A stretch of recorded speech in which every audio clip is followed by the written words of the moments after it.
So what we have here is one of our setups sa AI and Technology Station, the plasma ball.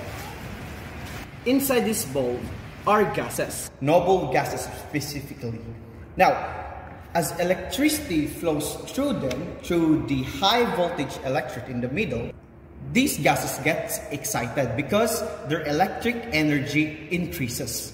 Once sufficient enough, they will undergo a process we call as ionization, which emits light. Now, each noble gases have distinct color. Now here, you can see that the arcs or the plasma is color red.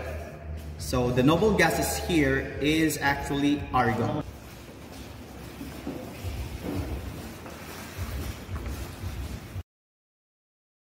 Para sa mga dagdag na video tulad nito, i-like at i-follow kami sa Spacetime Events and Exhibits.